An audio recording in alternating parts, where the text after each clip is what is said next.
Welcome back, family. This is your boy D. For all you smart and intelligent folks out there, listen, that just simply means Ed. I got a banger for you today, family. Today we're going to talk about what are the most important skills for a project manager. Again, what are the most important skills for a project manager? Now, these are my thoughts only. This is someone that's been in the field for more than a decade, someone that has an MBA, a PMP, a CAPM, a CSM certification, ACP. So I can go down the line. And I'm not, again, as I always say through my videos, I'm not trying, as Les Brown would say, I'm not trying to impress you. I'm just trying to impress upon you that I do this. This is what I love. This is one of my passions when it comes to that. And one of the things that I've noticed along in my career, now there's so many different skills, so it was hard because I try to make it as simple or simplistic as possible, family, for my new project managers or intermediate project manager, even my experienced project managers. They can take something away from this. So one of the first skills that I talk about that I think I know is required is having leadership, not management.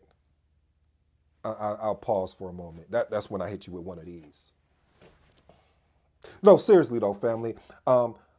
It's very important as an important skill as a project manager that you're not a manager. I know it sounds counterproductive of saying, well, it says project manager. Yeah, I know what it says, but that's not what you do. You are a project leader. See, there's a difference between leadership and management. Let me tell you what the difference is. If you haven't, go check out some of my other videos, but I'm going to give you a highlight right now. This is management. I need you to do this task right now before the close of business. This is leadership. We're going to plan ahead effectively to make sure that you can get that task done. We're going to plan ahead to make sure you have the support. And I'm going to check in with you from time to time to see how I can support, how I can serve. Is there anything that you need from me? You tell me which one you would want to work for, as Cat Williams would say. I'll wait. Okay, I guess you don't have nothing to say. But leave it in the comments. But anyway, though, family, it's very important that when you're working with a project manager, if they're just managing, whew, it's going to be a long, dry, boring project. Okay? I'm just going to be honest with you. But when they're leading, they're exciting. They have so much energy when it comes to making sure that they're supporting you. That, again, fostering that servant leadership. If they're not fostering that servant leadership and putting you first and making sure that you have what you need and going to bat for you, then that's not a project manager you want leading that particular project. And I hate to say it, but it's true. But that's why it's important that you develop those leadership skills instead of developing the management skills. Anybody can be a manager. Not everyone can be a leader. And I'm going to talk about that a whole nother conversation. But let's transition into point number two. Point number two is, you've heard me say it in video after video after video. Communication. Communication is key.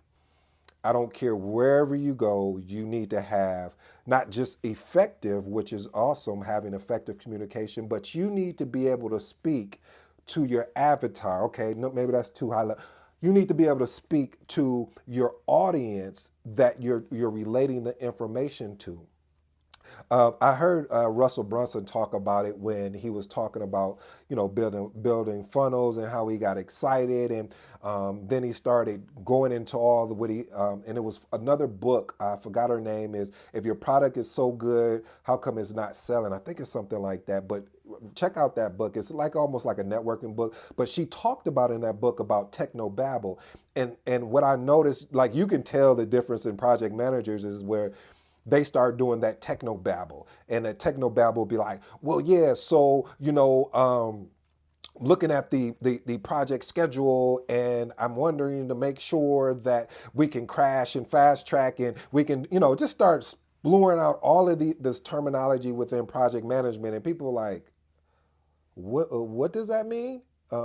And how am I supposed to do that? Or then you have those people that because they've been around project managers or project management, start articulating some of the vocab that's that's in the PMBOK, and they'd be like, yeah. So I'm looking at it, and I'm looking at how you're building out your charter, and in the charter you should have it. You should have a detailed charter, and you're like, well, you must have been reading a different book, because in your charter it shouldn't be so detailed, because how would you have all the details if you haven't started the project and went through the experience of the project? So again, family, get away from what I said before of talking about that techno babble. Yes, we understand you're well versed. Yes, we understand you done got your CAP in. Yes, we understand you got your PMP and any other certification, but you have to meet your audience where they are and then take them with you. That's not only showing leadership, but that's also showing effective communication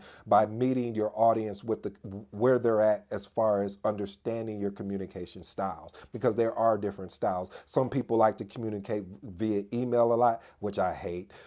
For me, I'd rather get on a conference call, work it out, and then we can send a recap of what we just discussed, or what the next steps are, versus trying to solve everything through email. If you really want to get under my skin, try to start solving things through email. I would literally jump on there and say, stop, shut all of this down.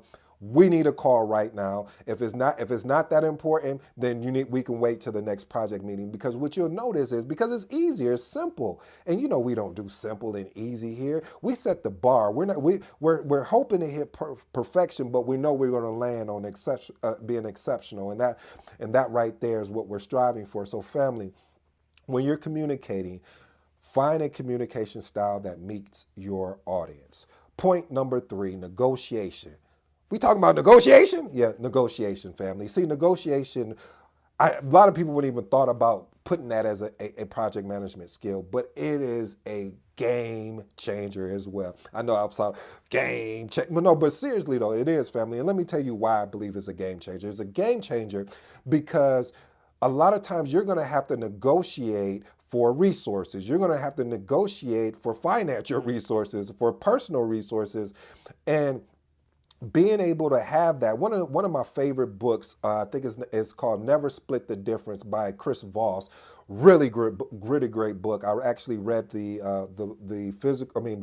Kindle version, as well as listening to the Audible. But it's very important that you learn how to negotiate. And see, that's why I said project management is such a transferable skill that if you're new to the project management, I don't know what's taking you so long just to jump in feet first. But if you're an intermediate or experienced project manager, you know where I'm coming from.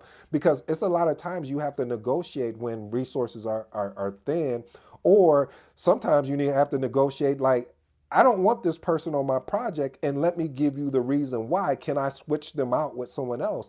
And a lot of times when that happens, family, if I'm going to be transparent, is that the stakeholder that you have on your team is not contributing to the team collectively. They're not helping problem solve. It's like, well, that's not my problem, and they lean back like they have nothing to do. But being able to negotiate with people is going to be a skill set, a soft skill set that will really take you take you further in your career. And the reason why I say that is because it allows you to.